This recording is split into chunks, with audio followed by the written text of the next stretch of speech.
live coverage of an African safari and may include animal kills and carcasses. Viewer discretion is advised.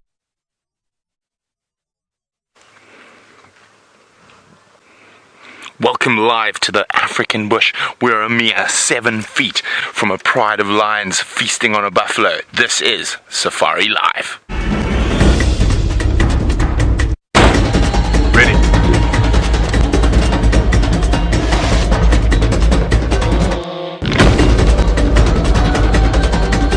Standing by.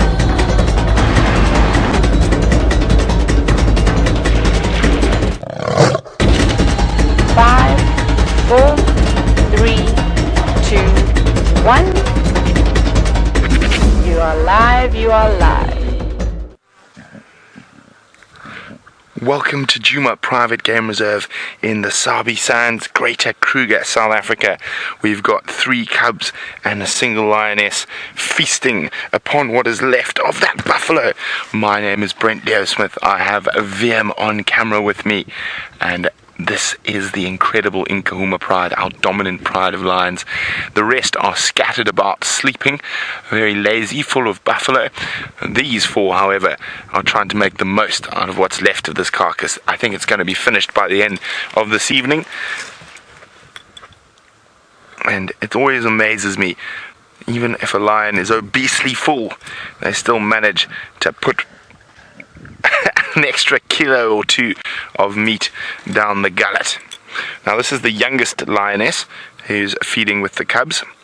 Oh, look at them getting in there. And now hopefully these cubs are going to start growling and snarling, and they're definitely starting to get their big lion voices. No more of that meow, meow. It's now they've got some serious depth to their growls, and with all of them piled into the one side, there's definitely going to be a bit of competition, so we could hear some awesome audio.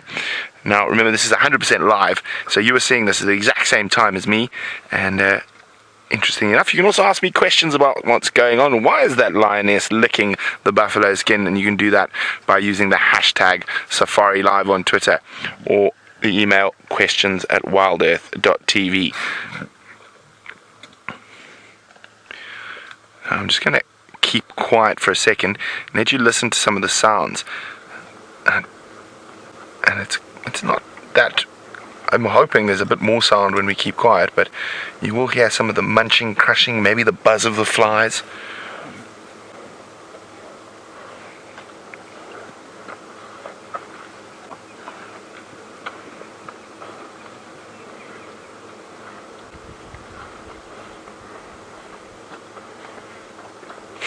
Of course, when we decide to try and keep quiet to listen, they don't make too much noise, but it is getting towards the end of this carcass. Now the cubs have absolutely gluttoned themselves.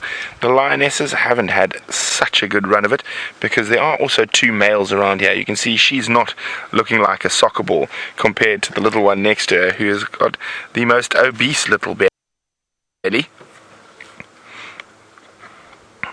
And yet he's still trying to wolf down as much as possible.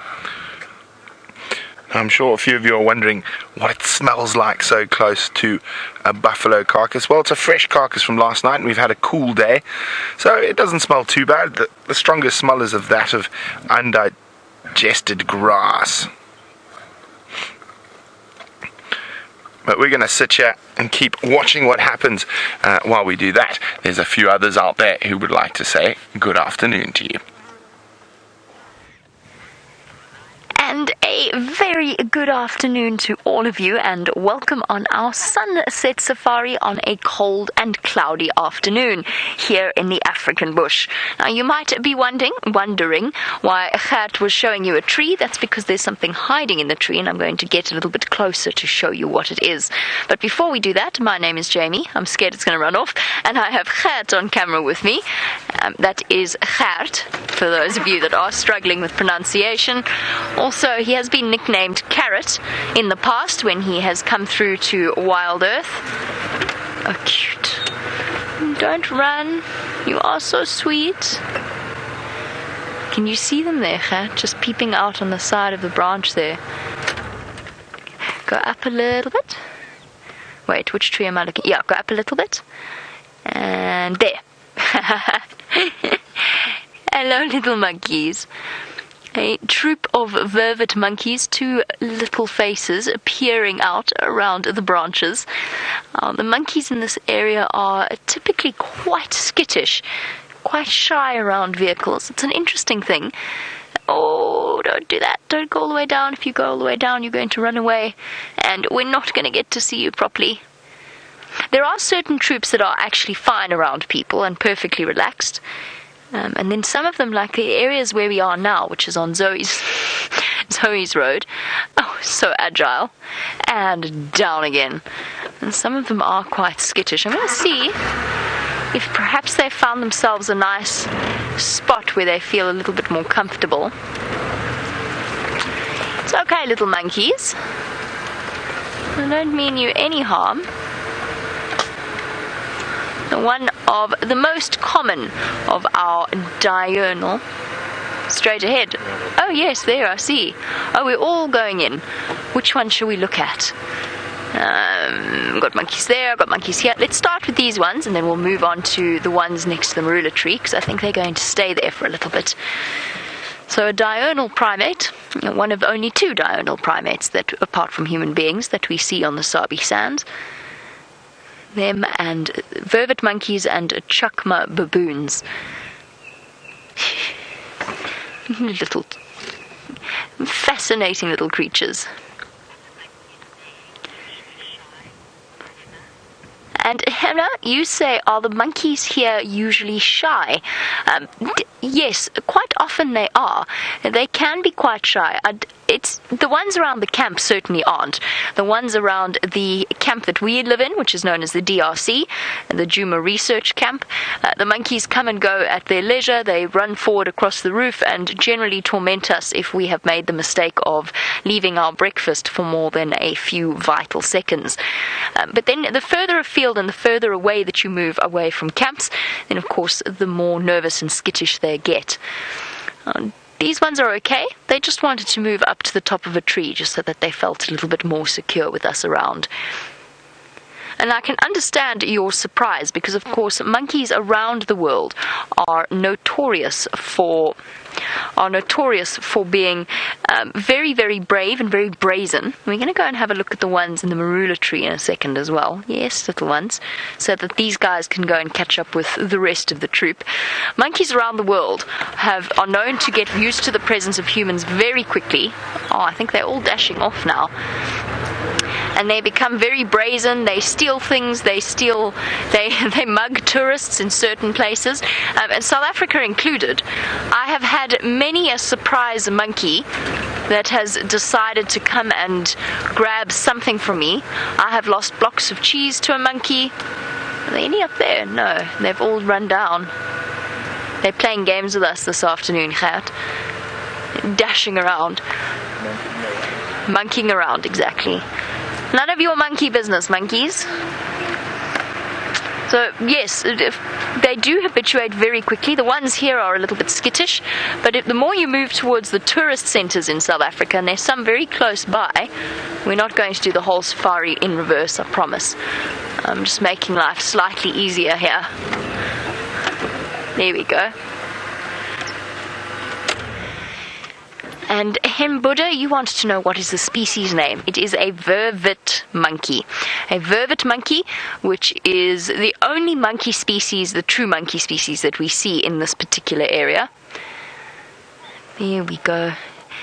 Perched right up at the top of the tree. So vervet, spelt V-E-R-V-E-T.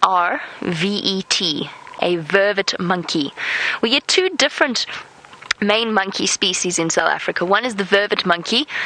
The second is the Simango or the Sykes monkey, which you might see if you go wandering into the forests around Zanin or perhaps into the forests of the mountains around the Drakensberg.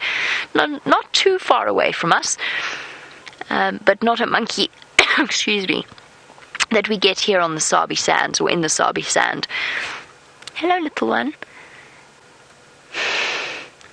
I find them fascinating to watch, the shape of their face and their ears. And then, as I said, the other diurnal primate that we get here in the monkey family is the Nkuhuma baboon, which we also don't see all that frequently and also tends to, for for a species that in other places has become a nuisance, here in the Sabi Sand they are generally very, very skittish, and we don't often get to spend a huge amount of time with them, at least in recent months and years. And I'm sure many of you who have been to South Africa in the past will have experienced at least once what a truly brazen monkey can be like. I've had one jump through the window, take a car window, take a sandwich out of my hand, and then jump out of the other open window. At one of the many stops, the sort of lookout stops along the mountain route where you look down into what's known as God's Window and Burke's Potholes, all of those areas up in the Drakensberg, the monkeys have learnt that human beings mean free food. And for the longest time as a child, I was actually terrified of them.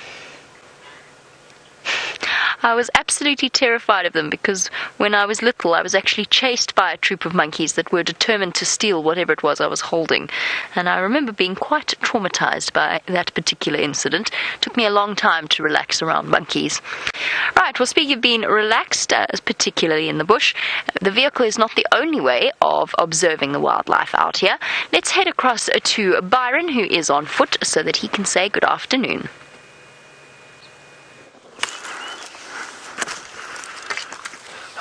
Good afternoon, everyone, and welcome to the Bushwalk. My name is Byron, and with me on camera this afternoon is Jandre again. We also have Herbert around somewhere. He is around here.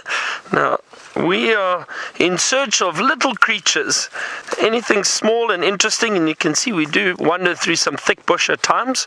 But speaking of little creatures, there's a beautiful termite mound over here that I'd like to have a look at, and it looks very fresh, and I think there is some activity, so let's have a look. And there is indeed, oh, that is fantastic, oh my word, there is a massive termite. These are all soldiers, but look at the size of that one. That is incredible.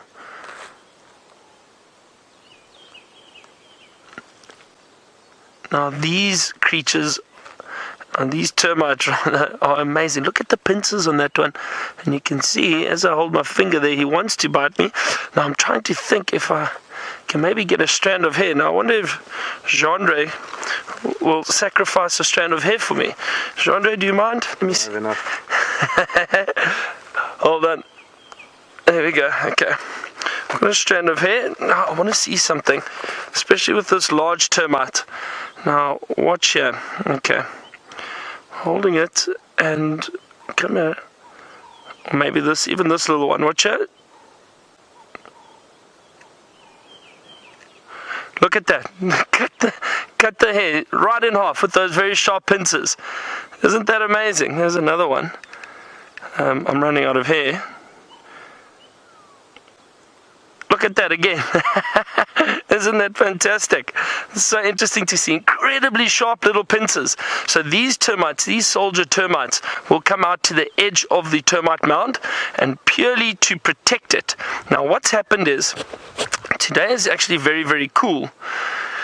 And the termites, and if you have a look down there, you can see there's an amazing chimney which they have created with tunnels throughout the termite mound.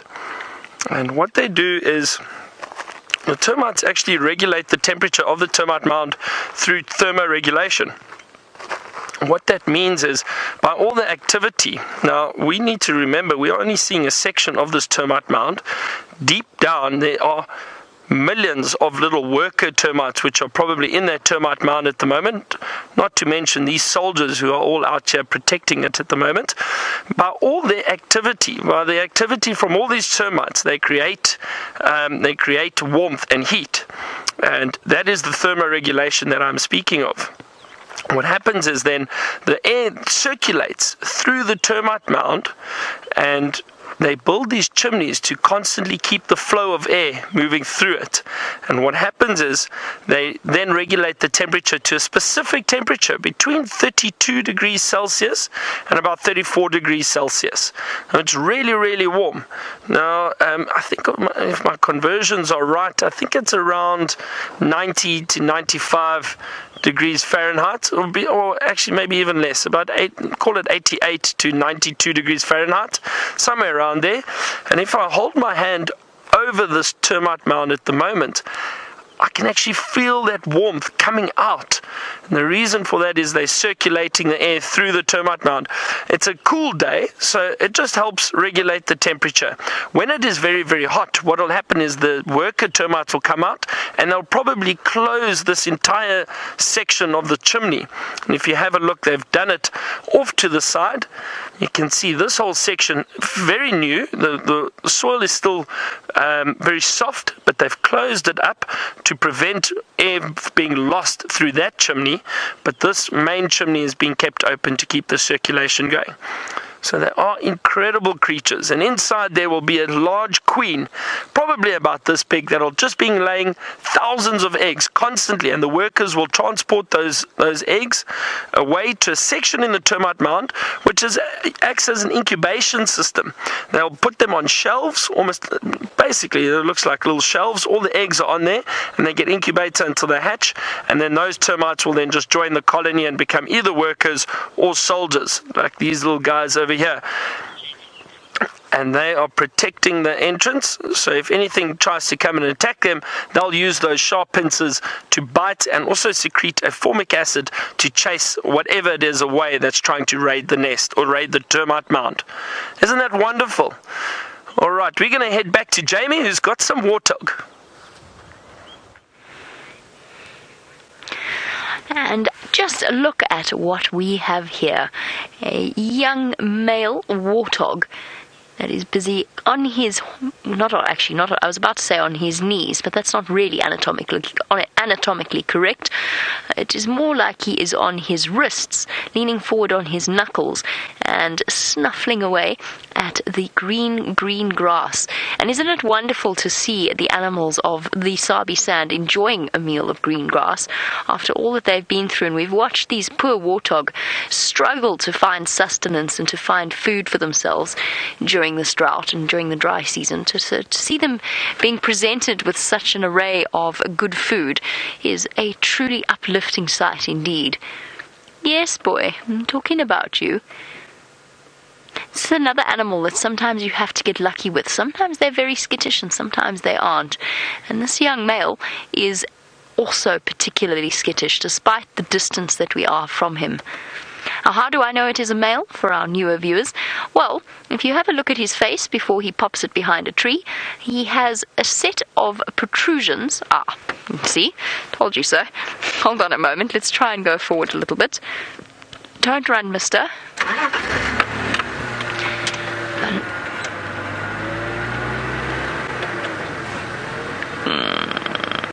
Now don't go away, please. Thank you. Now, if you have a look closely at his face, he has a set of protrusions from his face, and that's where the warthog gets its name, of course, because it was long believed that they were warts that grew off their skin, and that warthog were just gross creatures that grew warts everywhere, which is not, of course, the case at all. Those are hard, grisly bits made up of cartilage that help to protect the males and the females, particularly their eyes, but in the males they have two sets, one underneath the eye and one just above the tusk on the snout. So that's what immediately tells me that it is a male warthog and not a female. But he is still quite young, relatively small in size. His tusks are relatively small, and in fact he is probably only just left home. He has not quite hit puberty, or not full puberty just yet, so he's probably only just left home now. No, it is a male. It is a male. I had a moment of doubt there when he presented us with his rump, but as I said, I think it's just because he's quite a young warthog. It wouldn't be the first time that we've seen a female with two sets of warts. It's unusual, but it's kind of like the lionesses that grow manes in certain parts of Africa. It has to do with hormone levels, and you do occasionally get the exception to a general rule. But this is definitely the level that those protrusions are coming out of his face already immediately tells me that it is a male. His tusks have only just started to grow through. Now, he's got relatively short tusks. Which way are you going now, buddy? Moving into quite a tricky spot. And as you can see, he is covered in a long, if not thick, mane of hair that runs down the length of his back. And that purely serves a purpose for when he's frightened or when he's fighting. It sort of stands upright and erect, and it makes him look much bigger and much scarier to a predator. Having said that, warthog can actually be a formidable animal for the various leopards and lions of this area to hunt. They do fight back, and they fight back aggressively, and they're quite heavy, stocky animals. He's a lot smaller than a full-sized male. A full-sized male can reach up to 100 kilograms, which is over 200 pounds, which is rare. I would say that this warthog probably weighs only in the region of about 30 or so, but it's pure muscle. They're really stocky, strong creatures, and they've got those very razor-sharp tushes underneath their tusks.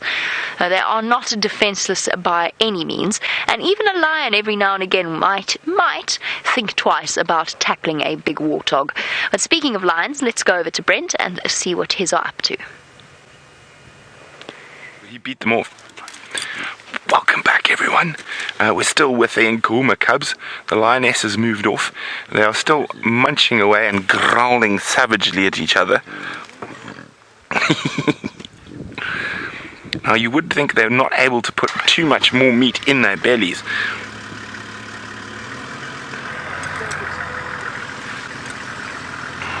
Look at that. Munchy, munchy, munch. Only one of the smallest cubs still feeding away. Defending the hip joint.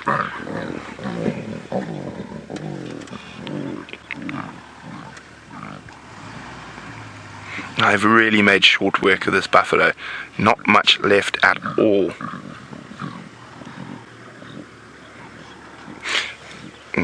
You look like you're about to cause trouble, you.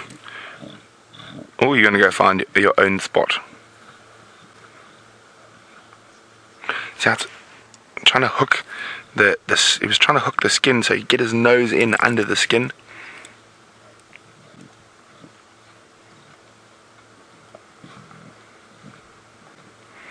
Now them, if we look behind that bush, there is an opportunist at play. And so when it come out, there we go, it's moving behind, there. Let's just see if it pops out. I'll keep an eye on it, but there's a look like a greater blue-eared glossy starling. Here he comes. Now, with a carcass like this, there's obviously quite a lot of maggots already, and with the lions dragging it all over the place, you're often going to have maggots lying on the ground, and the starling has come in to take advantage of those maggots. And it is oh, no, that's not a maggot. Is that lion hair you're picking up? You're going to go put lion fur in? It looks like a piece of a male lion. Or actually no, buffalo tail maybe. It looks like it's collecting bits of fur possibly to go line its nest with. No, it's dropped the fur. So we've seen francolins sneak right into lion carcasses too, with the lions being right there to try take advantage of the maggots and other insects that are around. Now, dung beetles, strange enough, are also attracted to kills, obviously when all the stomach content gets pulled out. It's a lot of nice dung for them. Getting really stuck in there.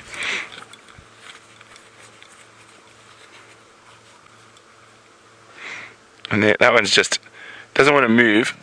It's still growling, but it's more sleeping than feeding.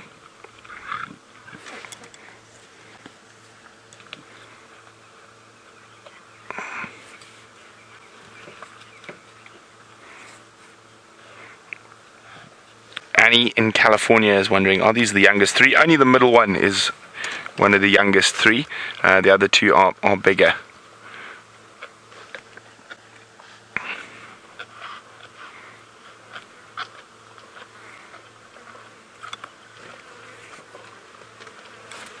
Oh dear, the wind suddenly changed. All the flies decided, oh no, don't land on us. Go away. Don't land on us, you smelly things. Don't land on the bonnet either. Too far to chase that one.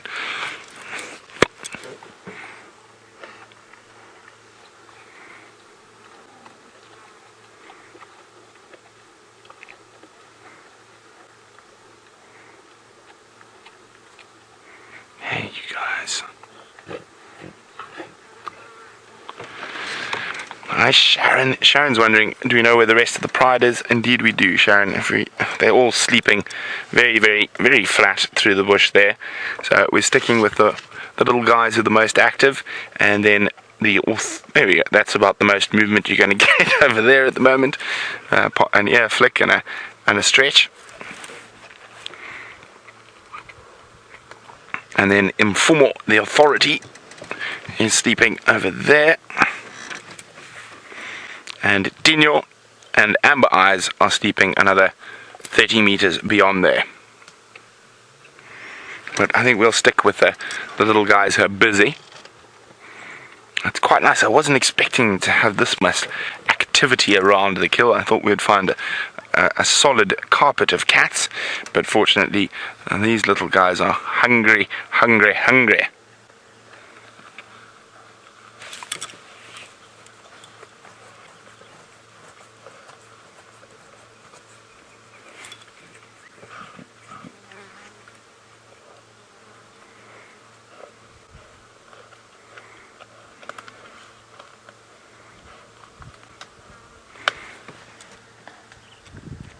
I'm just trying to keep quiet so you can hear the crunching. I mean, even at this young age, they're getting into those bones.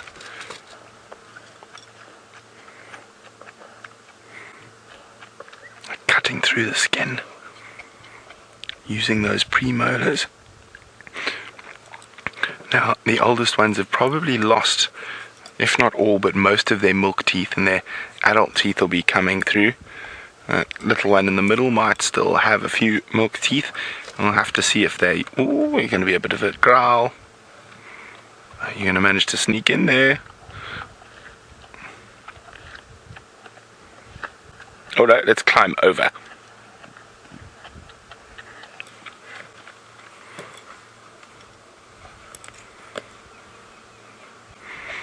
You'd swear the way they're feeding, they've been starved, even with those massive bellies.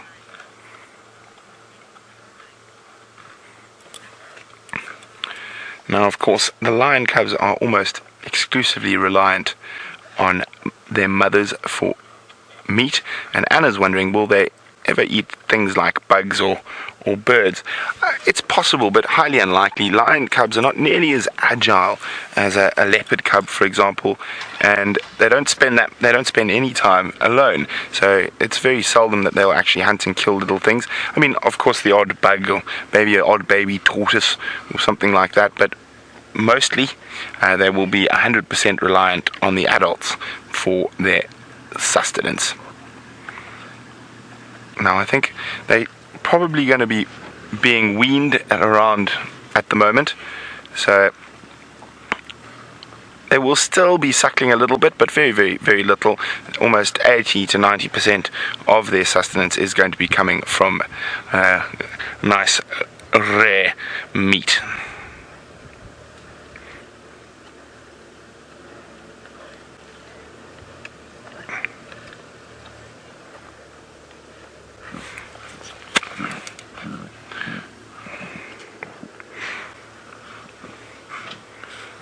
Hi, Jan. Now, Jan says they've got full bellies, but it doesn't look like they're putting on condition. Well, Jan, I would disagree with you on that one. I would say they've put on a lot of condition in the last week in comparison to what they were. And they are... And sometimes the condition isn't as obvious to see, but for me, I think they've put on a lot of condition, and the biggest thing for me is that they've managed to move.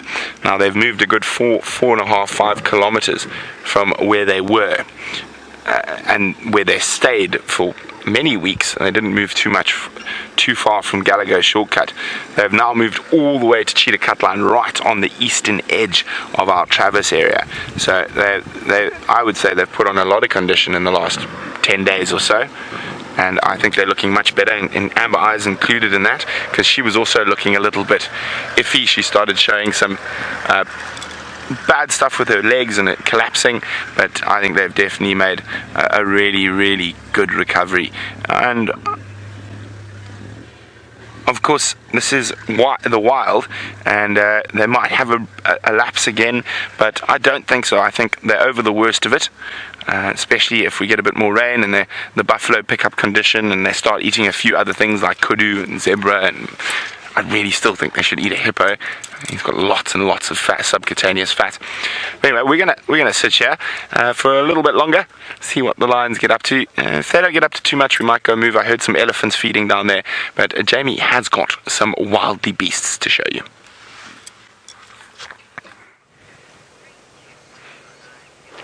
Just one wildebeest, but I was just thinking as Brent was chatting a little bit about how much healthier the cubs are looking and how much better they're going to do as the animals of Djuma get healthier.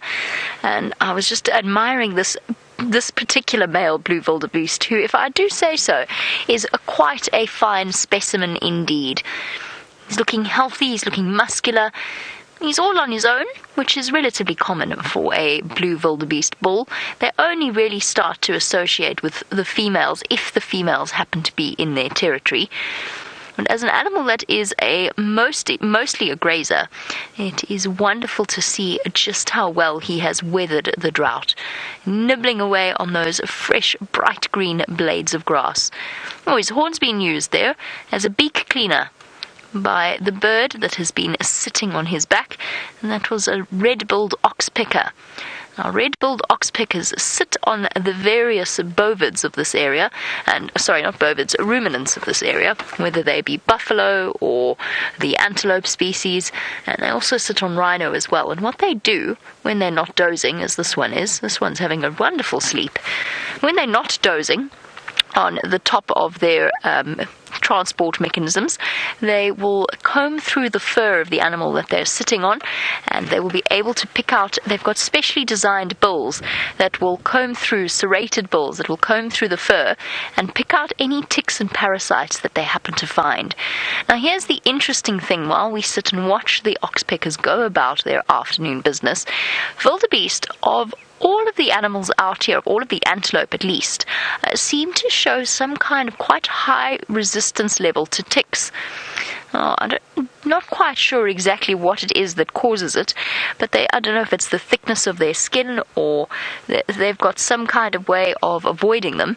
But in general, a wildebeest tends to have about half the number of ticks of a similar sized animal, because obviously you can't compare the number of ticks on, say, a steer. Well, I suppose you could in a way, but the number of ticks on a steenbok to a wildebeest.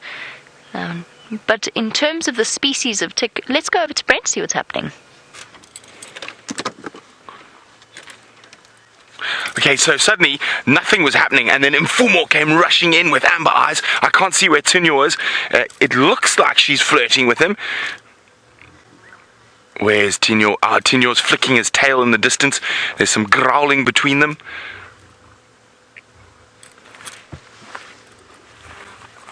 And we were just about to leave to go look for those elephants.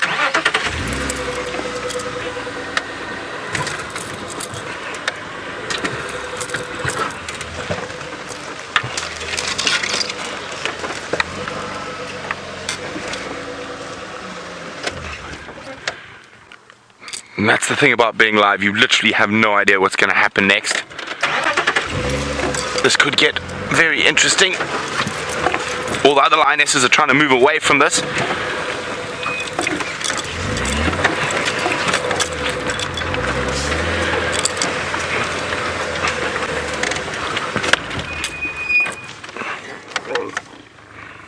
There you go.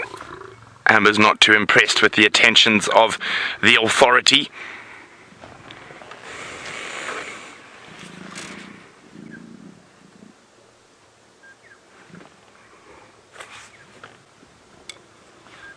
Look at that snarl. Cubby, I'd move. You might be the reciprocant of an unintentional swat directed at Nkuhuma. Oh, hello.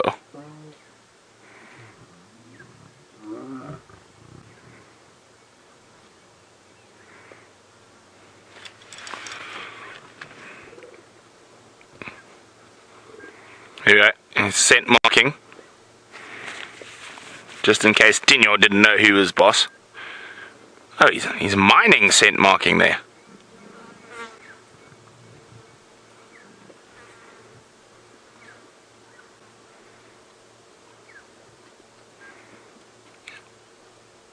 Let's just wait. He might get a swat as he... There we go. She's not looking too impressed. She did look like she was flirting a little bit. Then decided, nah. Well,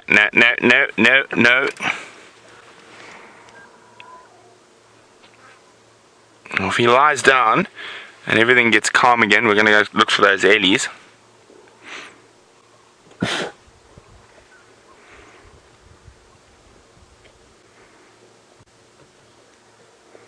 Oof, that flicking tail. That says, be careful, you. I'm out of here. You can see when a male wants to mate, he can be very aggressive. All the other lionesses are trying to give him quite a wide berth. Ah, there's the female. There we go. Old Amber is not looking too happy with all the attention. She's just trying to hang out with the other females.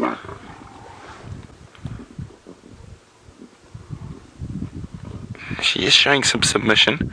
See how she's sort of putting her head down, but not too much submission. There's Nkuhuma staring towards where Djuma is. See how he's trying to block her from going back to the other females.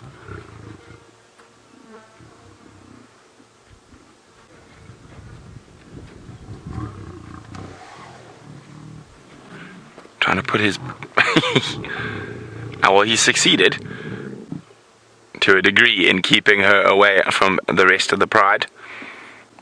It's very normal behavior, so it's very likely that she is about to come into estrus again. Hopefully this time the mating will be more successful, but well, everything's calmed down again here. We thought there might be another male lion fight, but Djuma decided not to rush in. Okay. Well, a little bit of excitement. We're definitely going to come back here after looking for the elephants. Okay, so while we go look for some great grey pachyderms, let's go see how Byron's adventures on foot are faring. So we have carried on our walk. Now, what we were doing in our plan this afternoon, we had tracks of a female leopard this morning, who we think was Karula. Unfortunately, we didn't find her, so we headed back into the same area just to have a look if we could find tracks of her again and find out which direction she went to. We've now come to a water hole or a little dam. There's a bit of water in here, so I was hoping that we might bump into some animals around here, but nothing just yet. Some Impala ran off when they saw us, but they were a little bit away from the water. They weren't close to it. And often it's a nice area to have a look for animals. You never know. If a leopard, for example, has had a kill recently, she may head down towards the water to come and drink. They do get very thirsty when they are feeding on carcasses. So it's just trying to think and work out where she may or may not have gone. We don't have any further tracks of her at the moment, and this soil that we're walking on, the substrate is very, very hard and rocky, so it's very, very difficult to see any tracks on here. I'm not sure how our signal is going to be. I'm not going to go too far down. Just want to scan the area a little bit and have a look. And the other thing we've got to watch out for, not watch out for, but just be on the lookout for, is potentially buffalo and elephants close to the water. Those two large animals that we do need to just keep an eye out for, and especially when you get close to water holes. But a few weeks ago, we actually had, and if we come and have a look here, we had Tingana. We tracked him around this area into the drainage line, and it was a really, really warm day.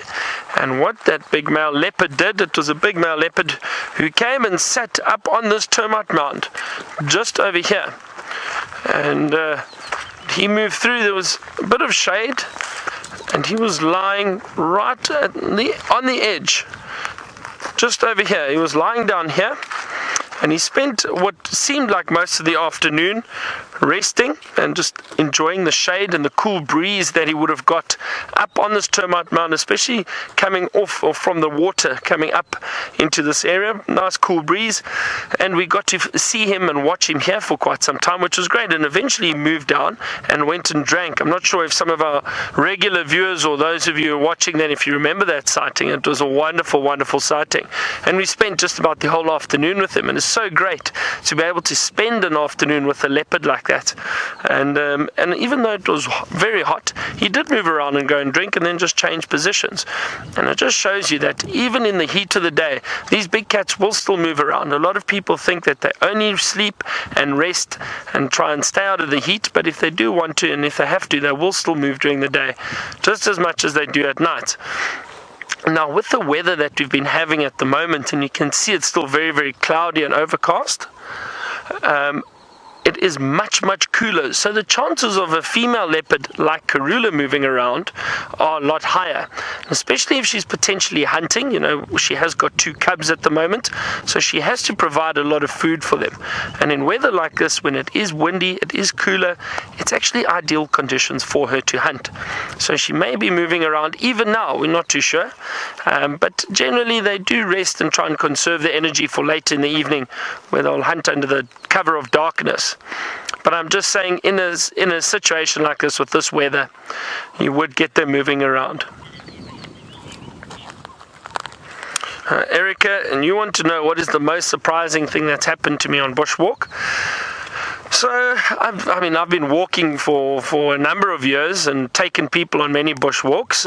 Erica, I think I've had a few experiences, some with guests and some without guests. I think one of the most surprising experiences I had with guests was we were walking along, taking them on a bushwalk, and young guests that were just keen on getting out and stretching the legs a little bit and seeing what we could view on foot.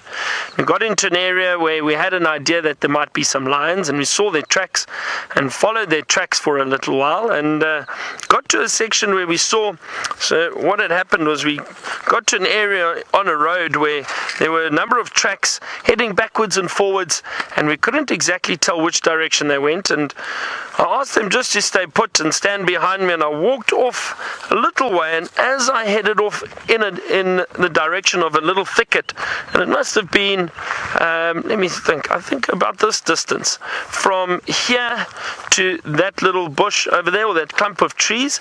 It's quite a thick, dense tree, and what had happened was, as I walked off, these lions then reacted to me, and they came out, a little bit of a growl, and it's an interesting sound. Fortunately, it wasn't a charge or mock charge, which they usually do. They just warned us, because we obviously got a little too close, and this lioness came out. She did this, that little sound. Obviously, when it comes from a lion, it's a lot louder. And she just ran out a little bit and around the side of the tree and moved off. And the rest of the lions actually lay flat under the shade of the tree and just watched us. So we slowly backed off, and they then relaxed again, and we viewed them from about 150 meters away, about 150 meters away, just through some binoculars, watched them settle down again, and then we headed back towards camp. But that was quite an exciting little scenario that we had on a walk. Anyway, we're going to continue our search for any signs of leopard in this area. Let's head back to Jamie and get an update from her. Oh, speaking of surprising things, it would be a really lovely surprise if perhaps an impala decided to give birth on the sunset safari. That's not just a random suggestion. Some of these females in this group look absolutely massive, and their stomachs have changed shape as well, almost as though, I don't quite know how to describe it in official terms or in proper scientific term, but it looks as though the babies have shifted position in a few of these ewes, and they look more round in other places and less round in the places they did look round in, if that makes any sense. Look at that. You can actually see the bulge of presumably a hock or an elbow digging into her side. And some of them are walking around with great care in their steps, very gently moving around as if they just are really just too scared to move very fast and can't move very fast at all. That, of course, would be completely overcome if a predator were to come barreling through here. But for our new viewers, our Impala all give birth, not exactly at the same time, but roughly the same time. And almost every single female that we're stopped to look at the moment, except for the little ones, the ones from last year, almost every single one of them is pregnant. They've done an amazing job to get through the year. Now, I saw my first baby Impala a few days ago. It was fascinating. We've got a little male on the left here, and he is a year old. So this was him being born this time last year. What was fascinating to watch with that brand new baby Impala that we saw the other morning was how incredibly curious the yearling Impala are about this strange new wobbly thing. And that sense of curiosity will fade when they start to see, 1, 2, 3, 10, 20 baby Impala. But I think that was the first baby Impala that those males had ever seen in their lives, and they were totally confused by this little creature, full of strange new smells, like a miniature version of its mom. We're stopping with each and every single Impala herd just to make sure that there's no little babies hidden on the outskirts somewhere. Look at her. Oh, you poor thing. You have to admire them. The strength that they managed to show in the days leading up to the birth. Because an Impala baby is born not as small as you think it would be. They are very, very well developed. They are ready to run within a few minutes of their birth, which of course is necessary for survival out here. And as a result, they do have exceptionally long legs, which you would have seen you will see when you see the new Impala lambs. And all in all, at this stage, I'm sure the females are really quite ready to get rid of them. Now, we saw the female getting kicked earlier. That's not her getting kicked, by the way. That's a muscle twitch in response to flies. But we have seen the fetuses moving within the females. And Sam, you wanted to know if the Impala lambs are born with that soft coating around their hooves. And yes, they are. And that, of course, is something I learnt about whilst doing these live safaris. I had no idea about it beforehand. And I remember just being amazed at the fact that, because I know how sharp little antelope hooves are, I was just amazed at how they didn't manage to injure the females, and it was only when I went to research into it, and with the help of some of the other viewers, find out about what's known as a deciduous hoof capsule. And a deciduous hoof capsule is exactly what its name suggests it is. It's a very soft, mushy covering that covers the newborn hooves, whether they be foals for horses. So those of you who perhaps are into horses, who have spent a lot of time with horses and maybe seen foals being born, you'll know of these. Or if perhaps you're familiar with cows, you'd also be familiar with deciduous hoof capsules. It's exactly the same for the Impala, because you don't want obviously the female can't risk injury whilst she's giving birth to something like that, and these tiny little sharp Impala hooves could do some serious damage. So they are covered in a deciduous hoof capsule that dries out and falls off within just a few hours of birth. Actually, it's usually just a few minutes, because I have never ever seen an Impala lamb with a deciduous hoof capsule, except for the one that I saw being born before I started working here. So there you go. I think it's time for us to move on. I haven't seen any babies, and go back to our search for the queen. Very good question, Robin, because it of course helps us determine what it is we're looking for. Robin wants to know if Impala mothers lay down when they give birth.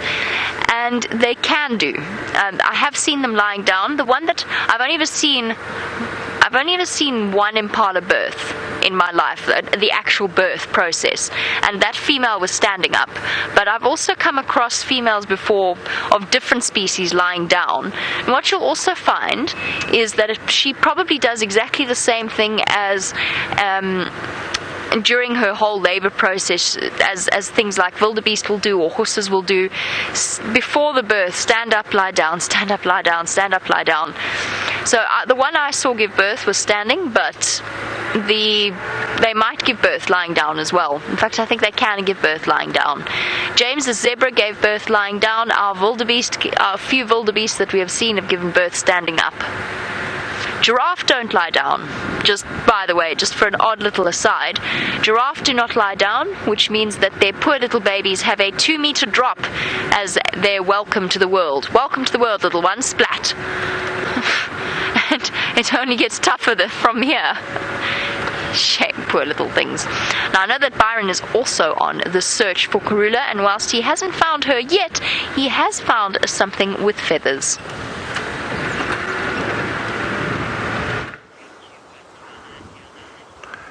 I have indeed found something with feathers, a beautiful tawny eagle that is sitting right up at the top of the tree. Now, this beautiful eagle is actually quite a nice bird to follow around, and I'll tell you why. Is because they are scavengers. So the tawny eagle, as well as a battalier eagle, they do scavenge a lot, and often they will get to carcasses or certain carcasses before vultures do. So it's not a bad thing to sometimes follow a tawny eagle around and see if they do swoop down, and they may take you towards a carcass, and it could be anything. This time of year, and Jamie was discussing the Impala births, this time of year when the Impala lambs are born and there's a lot of afterbirth and placentas that are left behind, these tawny eagles as well as battalier eagles will go down and feed on that at times. So it is interesting to see, and you might be able to find newborn around. These tawny eagles are flying about when they're perched in a tree looking for some food. I think what's happening, or what this afternoon is, the tawny eagle is probably just trying to stay out of the wind. It's become a bit difficult to fly. It's likely just resting and perched up on that tree. And but what a beautiful sighting of the tawny eagle. It seems quite relaxed and happy up there. I don't think it's going to move anytime soon, but a beautiful eagle to see in this area. And we haven't had any further luck or signs of this leopard, but we're not going to give up just yet. It's still a nice cool afternoon, so it makes for good walking, and who knows what else we can find. And we're still just having a good look around, and you never know, especially for buffalo moving through these areas. We do need to be careful because we are close to a drainage line, so the vegetation is quite thick and green, and there is quite a bit of water around there too, so that's ideal for buffalo. So we do need to watch out and be careful. And while we're walking around, you can also just look under any logs and see if there's perhaps any insects under here. I don't see anything here. I can see there's, we've been seeing all these massive termite mounds. Hang on a second, let me just help Jandre here. There we go, Jandre. I think if you move forward, there we go. So now Ariel gets stuck on the trees occasionally. Got to watch where we walk. As I was saying, with us walking around, we've been seeing a lot of termite mounds, and a lot of people have asked in the past, what do termites feed on? So they feed on the dead and decaying plant material, and we can see over here, this is a lovely example of how termites have got into a dead tree. Now this looks like a dead marula, and just have a look at how it is crumbled, and all this bark that's lying on the ground. Termites would have got into here and fed on this bark. You can see, this is fairly, look at that. It's been completely eaten by termites. That's wonderful to see. Have a look at that. You also get little wood beetles and that which bore into it and feed on the bark, but a lot of termite damage. It's very interesting.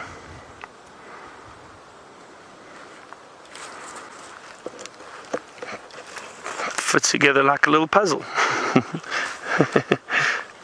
Alright, we're going to continue our search and carry on with our walk and see what other little creatures we can find, or even birds. Let's head to Brent, who's got some large animals to show you. Well, it's amazing how the biggest animal in the African bush can also be one of the hardest to find. Now, I just managed to spot through the thickets an elephant. Now, I'm hoping that they're going to move out. There we go. Into a slightly more open area, but they're on the other side of a steep riverbed, and I'm pretty sure this is the same elephants I heard while we were with the lions. So we're just hoping that they're going to come out, but they're not being very helpful at the moment. And they're just staying in those thickets. No, now they're going the other way. Oh, well, dear. We're not. Oh, wait, is there another one coming through? Oh, look at the little one. Well spotted, Vim. There's another one coming through from behind that thicket there. Come on, come cross the riverbed, come to us. Remember, this is live, so we can't put them in the perfect spot. We can't wait, and we just have to take it as it goes. There we go. And it is lovely to spend some time with Ellies, even if they are slightly obscured by the lovely greenery and green flush that's popped around since the rains.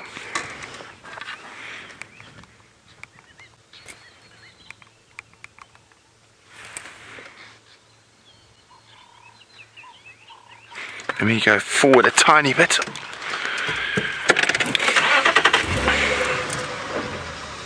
Oh no, I don't think we're going to get much better of a view. How's that one, Vim?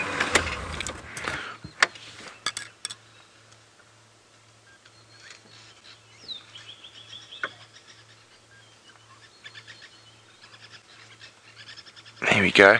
Hello, little sub-adult.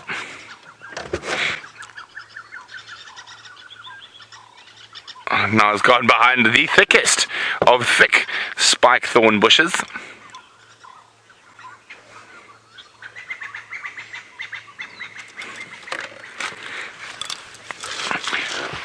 Hello, Sammy Soccer, who's a brand new viewer. Welcome to Safari Live. Great to have you with us.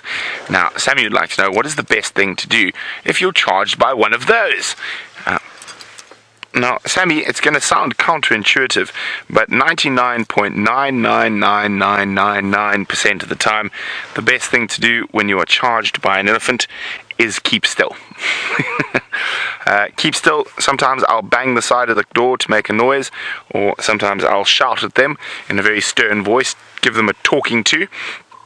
But if you try to drive away quickly, that often will incite them to charge more seriously. So often the best thing to do is to keep very still and stand down the charge, so to speak. It confuses them a little bit, and they think, well, I'm the biggest animal out here, you should be running from me. So if you're not, ooh, you must be very, very scary. But that doesn't happen to us too often. Fortunately, we are experts in reading elephants' body language, and an elephant who is unhappy or aggressive, you can normally tell that from long before it's going to charge, and you just don't go close to those animals. You leave them alone, you give them their distance. I've been lucky. I've been watching elephants for the majority of my life, and my first memory is of a big elephant bull in Botswana, where I wandered away from my parents while they were having drinks at a waterhole, and my dad looked up to find me about 5 meters away from a massive elephant bull, and talking to it. Apparently I was having a very long garbled conversation, wow with the elephant. My dad walked up very calmly, picked me up, talked to the elephant, and it's not so much about what you're saying, it's the tone of your voice. It keeps him relaxed, not aggressive.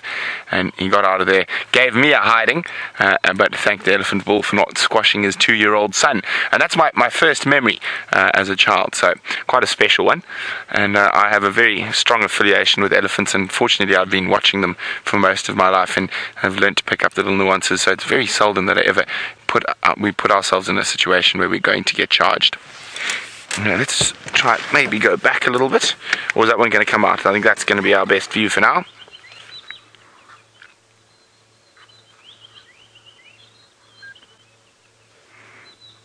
Okay, well, those Ellies are off.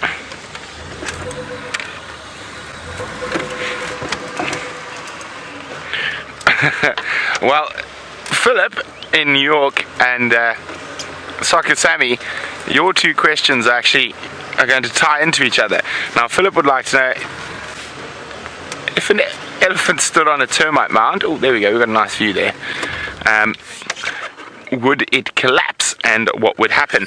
Well, most of the time the termite mounds are quite nice and solid and they don't collapse, but in certain circumstances, especially around the edges, or if it's been excavated by an aardvark, they can have some weak spots.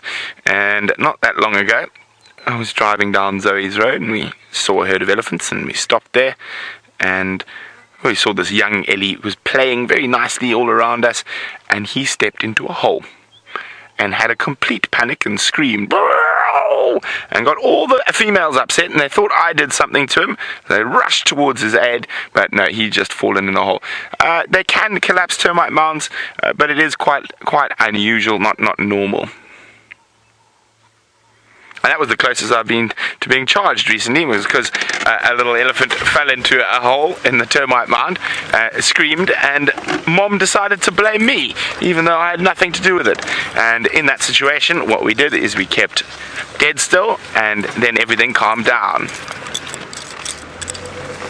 Yeah, well, those eddies are moving into some thicker bush. Hopefully we'll be able to find some more closer to the Buffalo's Hook waterhole, which is where I'm heading now. And while we do that, let's go see where Jamie is and what she's up to. While Brent heads off to check the waterhole, both Byron and myself trying to track down this elusive female leopard. And it seems as though the only successful tracking I'm about to have, I would think, is encountering the team that's on foot, judging by their very fresh tracks walking along the ground in front of me. And we might actually happen upon them. But I was thinking about it while I've been driving along, since the animals are hiding away this afternoon. They're all sheltering from the cool and windy weather. I was thinking about my most surprising moment on foot, and there have been many. You are almost guaranteed you're going to have a surprising moment on foot. But the one that immediately jumped into my mind was the one day on a reserve that I was working at, without specifying where or when or how. We were trying to track down a female black rhino that had gone missing. And we eventually managed to track her down, and we found her, and we got a good view of her, and that wasn't a fantastic view, but we knew she was alive and well, and we moved out of the area. The walk team's gone off that way, by the looks of things. But we tracked her down, and we'd moved away and out of the sighting, and I had quite a big group of guests. It was myself and a friend of mine, and we were standing debriefing, which you generally do after a sighting with a big animal, just to explain to people why you do what you do and what it is we were doing, and explain the whole process to them afterwards and check that everybody's feeling comfortable. And it's something that you learn to do quite quickly, because people, often guests, are actually quite nervous around the big animals on foot, as they should be, as they naturally are. And it's important to check in with them afterwards to make sure that they understand that everything was fine and under control. Anyway, we were all standing with them in a sort of a semicircle in front of me, and standing there chatting to them. And the next thing from behind them was this leopard sawing. The leopard was about 20 or so meters away, so around 60 feet or so from them, which in itself was a surprise, because that particular area, the leopards on foot were generally incredibly skittish, and they moved off away from people. But this leopard started sawing, and that wasn't the surprising part, because a leopard saw is an amazing sound. It is almost like a lion roar when you're right up close to it. It travels right through you. The surprising thing was the amazing ability of the guests that were standing in front of me to suddenly be behind me, and I'm still not entirely sure how they did it. I'm not sure if they teleported. I'm not sure if they somehow managed to leap over me, but somehow they went from standing in front of me to standing behind me in basically a split second. I didn't know that people could move that fast. I was solidly impressed with them. Luckily they didn't scatter, they just went behind me. They didn't run anywhere, because of course it's a very, very bad idea to go running anywhere on foot in the bush. But that to me was a serious lesson in surprise moments on foot, just in terms of people's reactions. It was truly hilarious. Afterwards there were tales of people grabbing and pushing them out of the way. You see all sorts when you do walks. people climbing, I've heard stories, this I've never had happen to me on a walk before, but I've heard stories of people using their newlyweds on their honeymoon, using their newly wedded partner as a sort of a leg up to get up into a tree as quickly as possible, and all kinds of interesting things that come out. I think that was definitely one of my most surprising moments. Also had a few surprise leopard sightings, because leopards of course tend to stay still until they realize that you've seen them or that you're going to walk right at them. And if you haven't spotted them, that can be quite a shock, especially if you're walking in dense riverbeds and all of a sudden a leopard explodes out of the bush next to you and sprints off into the distance. And it's important to remember, she was looking at something down that way. Sorry, there was an impala in the road. Let me just go see. Let's just go forward a little bit. It might be the walk team, although it looked like they went that way. I don't see any tracks in front of me. Impala, of course, have very good eyesight, but not necessarily a reliable perception as to what it is they're looking at. So they do occasionally look very alert, and it turns out that they're looking at other impala. No, she's definitely... Oh, it's a baby. It's a baby, it's a baby, it's a baby, it's a baby. You can't see it, it's because it's going to pop out here. Just hold on 1 second. I don't want to scare it anymore. I think it's become separated from its mum, and that's why she was staring off. There we go. Here comes mum, and baby's going to go with her. There goes little one. That's what mum was looking at. His sprightly little baby. No, it's gone off in the wrong direction. Oh dear. They're very highly developed when they're first born, but they're not always entirely aware of what they should be doing. Okay, it's gone off back towards mum now. Just try and get another view. Oh, I love baby impala. We spoke about it this morning, about watching animals play and how much fun that is. And the baby antelope are perhaps the best examples of it. They just seem to be full of the joys of spring in their first few weeks of life. Thoroughly excited to be alive. It's such a pity it's such a thick... Can you see her there? She's in there. Forward.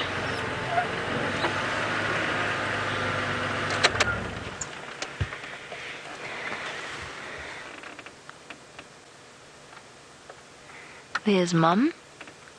Where's your little one, mum? It's amazing how the ewes change shape and go back to their original sleek form almost immediately after the birth of their offspring. Let's just wait and see if baby catches up. Here we go. Hey, little one.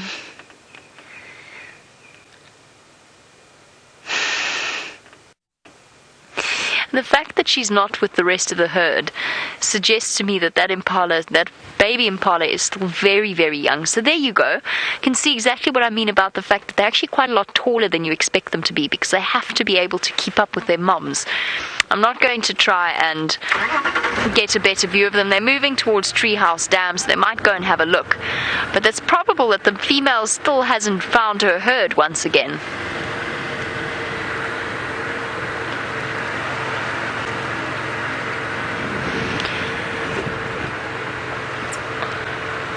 We have a question, and I'm sorry once again, I'm not entirely sure that I've got your name right, but you've asked a question about what? Meruem.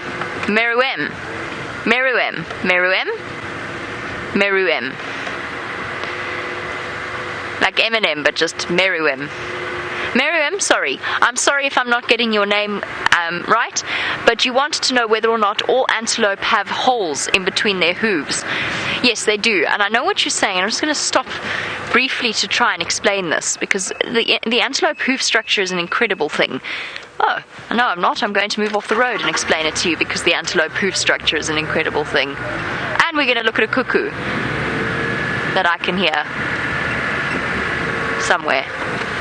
Where are you? Aha! It's up there. at the top of the dead tree. Hello, Rex. Not yet. I found a cuckoo, but not a leopard. Bye. Might be a spotted. Oh, is it gone? Yes. I think it has vanished. It has flown away. Right, sorry. So the gap in between an antelope's toes is not actually a gap. They have two separate toes. So it's not that they've got a hole in their feet. It's that they have two toes that are almost joined together right sort of up until the last moment, and that's where they split. So basically what's happened, I'm just going to turn Brent down for a second. So basically what's happened through years of evolution is that the other fingers or the other parts of the foot have been absorbed into the bones of the wrist, and you sometimes get two residual toes. You'll see it in Wildebeest and Warthog. Anything with split hooves, you might see residual, and buffalo as well, sticking out the back, but they serve no purpose, and they're basically reduced toes. So the only two fingers and toes that are functional in an antelope are the two in the middle. And they are the ones that bear all of the weight of an antelope. So it's not that it has a hole in its foot. It's actually that it's got two separate toes that are joined right up until the last minute. And if you see them when they walk in mud, if they slip, what often happens is the two toes splay outwards. So we often talk about the two halves of the foot. It's not really that they're two halves, it's two toes.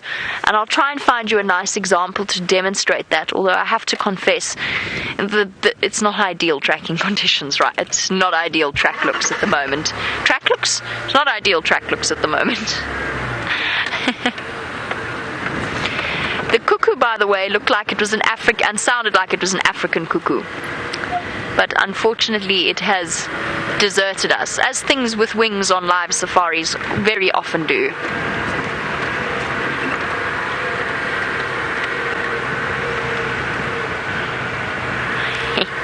Of course, driving out here is not all that taxing, but walking can be, and it's most important that you keep yourself nourished. So let's go and see what Byron's eating now.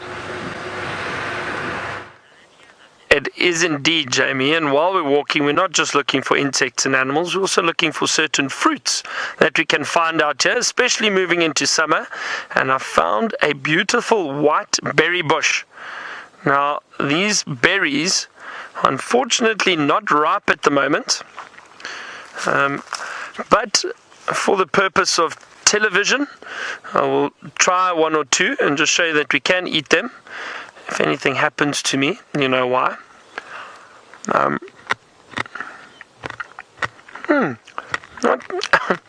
Not too bad. A little bit bitter still. They do get sweeter. Still very bitter. Not quite ripe yet. Yeah, so not quite the nourishment we were hoping for. But they do get very, very sweet in summer, and these berries, these little berries will turn completely white as you move into summer, and they are quite tasty, and you can walk past and pick a few of them off and eat them. Now, this reminds me of a story when I was training, and I've mentioned it before. Some of you might remember. James actually trained me when I started guiding, and on our first day of training, we were out in the bush. We woke up. We had to spend the night out in the bush, which was quite interesting. And our first day, we had to do a route march through the property we were on. We didn't know how far it was going to be. James obviously knew. And it was a really long, taxing 6-hour walk through the bush in January in the middle of the heat. It was not that easy. And every time we walked past this white berry bush, James would stop and he'd pick a few berries and ate them and continued walking. And eventually all of us thought, no, there must be something in this white berry bush that is keeping him going, because we were so tired and we were dehydrated. We were carrying backpacks, and James just kept going. But it's funny how the mind works. He obviously knew where he was going, and we had no idea. We just continued walking. So every bush we stopped at afterwards, we then started picking on these white berries to see if it would help us. But it didn't. We really did struggle with that route march that we did. But it was a fun experience, really fun experience. Something else that I've noticed on this tree, or this little bush, is just over here. Hang on, let me unhook you. There we go. So have a look at this. We've got a millipede sitting in the whiteberry bush. Now that's quite interesting because usually we see the millipedes wandering around on the ground.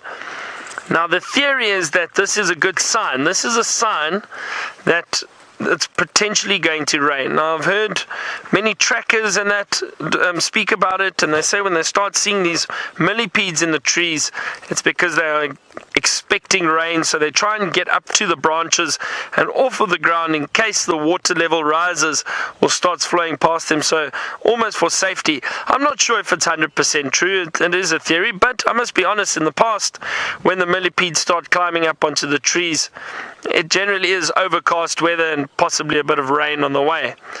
So who knows, maybe this millipede has got it right. And hopefully, because we are expecting rain this weekend, that's the weather report. So who knows? It would be wonderful to have some heavy rain again. We do need it and get the dams nice and full. So we haven't had any luck with finding Karula this afternoon, or a leopard for that matter. And I think what happened was this morning we had tracks of her. Well, we headed back to the last tracks we had, and then we had, those of you who would have watched this morning, we did have kudu alarm calling, and we tried to rush to the area where we heard the kudu alarm calling. We think perhaps they had seen her, but we couldn't find any tracks in that area. And I think what happened, the female eventually headed off east as opposed to west, and we ventured this afternoon. We actually came west from where we last saw the tracks, just to see if perhaps she didn't change direction. But I think what happened was she moved off in another direction. We are going to continue though looking for perhaps some more fruit or other insects, but Jamie has got something really small and cute she'd like to show you. Very cute and small, and this will hopefully, I'm keeping my fingers crossed, be a special treat for some of you that missed the sunrise safari this morning. So if you missed the sunrise safari, we had probably one of the most extraordinary dwarf mongoose sightings I have ever had in my entire life. And it included a group of, I think it was about 4 pups, although I have to be honest, it's hard to keep track, that are the tiniest dwarf mongoose I have ever seen. And since I'm in exactly the same area looking for Karula, I thought, oh well, what harm will it do to just stop in and see how our mongoose are doing? On a cloudy day like today, now we've spoken a lot about how the animals will be rejoicing with the rain and the good food, and the dwarf mongoose are no exception. But on a cloudy day, you'll often find that they return to go to bed a little bit earlier than they might on a normal sunny summer's day. And I've noticed that a lot of them are moving around this area and gathering back at the entrance hole to their burrow. Now, this is one of the older ones, and in fact, I think it might be one of the babysitters that was left behind to look after the fall wriggling pups. But it was absolute chaos this morning, and I have to tell you, I've never seen anything like it. And as I said, I have never seen dwarf mongoose that young. They were out of the burrow, and they were dashing around, and the poor adults were desperately trying to round them up and put them back in the burrow so that they could spend their morning foraging and getting food for themselves. But every time they managed to get one and stuff it back into the hole, another one would come racing out. Then they'd go and collect that one, and they'd go and put it in the burrow, and then the next one would come rushing out. And they were dashing around. These poor mongoose who were positively run off their feet trying to keep track of the errant youngsters. It was truly spectacular. I doubt it's going to be repeated now. I was hopeful. I was going to try, just in case. But sightings like that are incredibly rare. I'm not sure. I think it might have been one of the first times that those little mongoose had been out exploring their world. It's very rare that you see them out of their homes before they are at least about 3/4 of the size of the adults. And during their time of growth, the entire family is devoted to looking after them, which is why I mentioned the babysitter. Dwarf mongoose do leave babysitters behind to help to care for the pups while the adults are out. This might be one such responsible youngster. And that's not to say that they don't leave the burrow every now and again. but they will always stay within very, very close proximity to the little ones. No, not interested in my random squeaking sounds at all. There is one little one that is closely watching us and has been closely watching us the entire time, and I do enjoy them. I don't know if you can see it, Hat, from your angle, or if it's a little bit too hidden behind the tree. Yes, I'm talking about you. As I said, it was watching us. It stopped watching us. And dwarf mongoose are fantastically curious creatures. And if you really want to sit and spend time with them, you can. It might take a few days to get them used to your presence, but you can spend time with them. Well, we tried for baby mongoose, but it was very much a long shot. Fortunately for us, it seems as though Brent has found something else. Okay, a little bit bigger, but still a baby.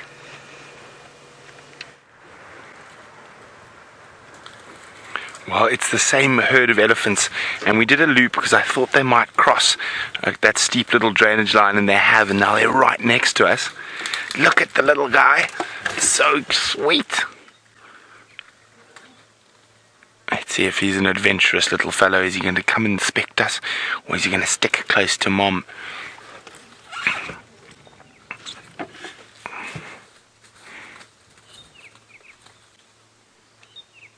Looking like Mom's the option. I'm just going to try. Oh, we're not going to roll from here. I'm just trying to move forward a tiny bit. Oh, wait. Hello, little one. Probably a month or so old. You can see it's lost that sort of baby fluff that the ones under a month have. Not a very big herd of elephants, maybe 7 or 8. So it'll generally be made up of related females and their offspring.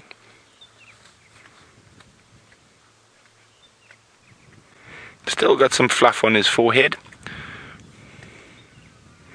Definitely hasn't mastered the art of the trunk yet.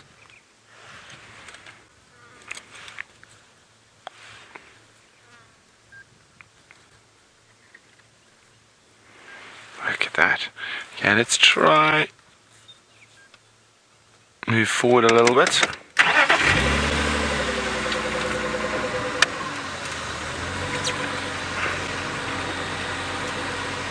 Okay, let's see. I'm going to try to find a spot where I think the elephant's going to move into.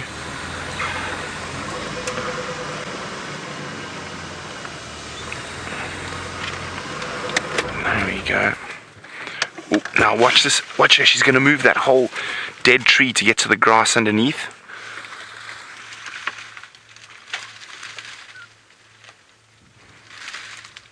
Now, elephants are able to utilize some of the sort of grass and things that other animals aren't, because they're so strong. They can lift any dead branch that's probably been put there by them to get to the grass that's been protected underneath there, and that's what she's busy doing at the moment.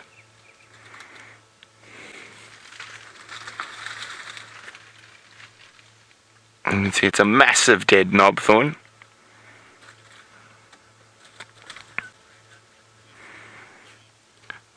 Now James is wondering, are the elephants only browsing still, or is some of the grass grown long enough to eat? Well, grass that has been protected, like what she's going for there, we'll see as she pulls it out. There we go. That's grass. And so only in certain spots, so grasses that's been protected from the other animals by a thorny fallen acacia and the like, is what they're eating at the moment, as well as, of course, browsing. But you'll be noticing the Ellies a lot at the moment, moving trees that have been pushed over by them to get to the protected grass that's underneath.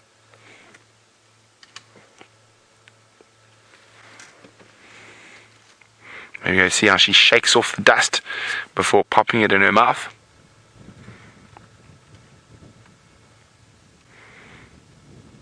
And you can see those hooked thorns on the knobthorn in front of her. That's prevented things like Nyala and Impala, zebra or wildebeest getting to that grass underneath.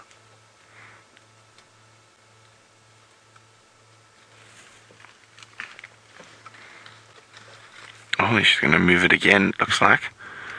Incredibly thick skin, impervious to the hooked thorns of the acacia.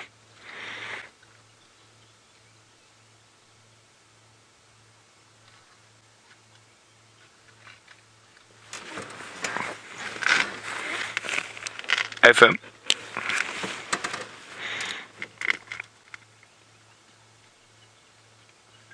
Sorry about that. I was just on the game drive. Andrew was asking if we could still see the elephant, and that looks like an elephant to me. Now they're utilizing the edge of the riverbank at the moment, slowly feeding. As I said, there's about 7 or 8 of them. We can only really see this one big female at the moment.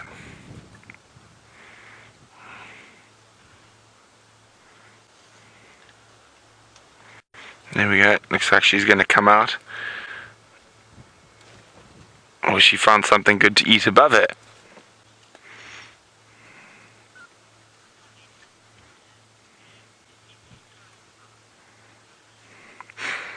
Paula says Ellies seem to be so smart. Well, indeed they are. They're definitely a bit smarter than some of the other animals that we get out here. Oh, shame. Don't leave me, Mom.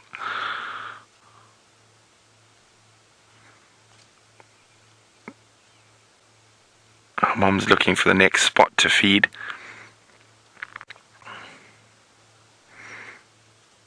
Such incredibly massive animals. I mean, she must weigh about 6,000 pounds. And even that little guy at birth weighs about 220 to 250 pounds at birth. Isn't that incredible? Weighs more than me when he's born. Hi, Pete. Now, Pete's wondering, what is the maximum weight an elephant can reach? Well, Pete, in this area, the biggest elephant bulls are between 6,000 and 7,000 kilograms, so up to about 15,000 pounds. The largest elephant body size ever recorded is from southern Angola, and that was 9,000 kilograms, so just under 20,000 pounds.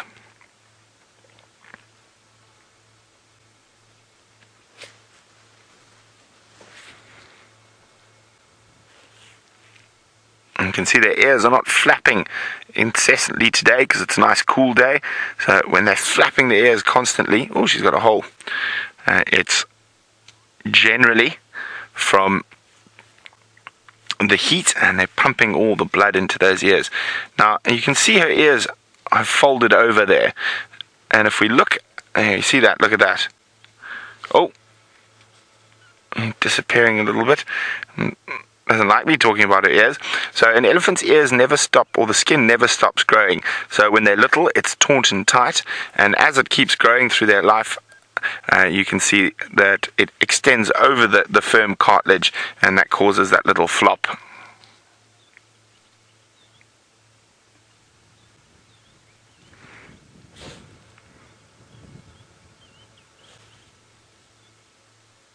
Oh, and they're going to disappear into the riverbed again.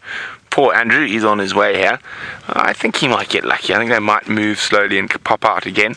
I'm going to let him know exactly where they are, so he can have another chance at finding them. I'm just trying to see quickly if there are any others. Or let's go have a quick look if we can sit above them and watch them in the drainage line. Oopsie daisy.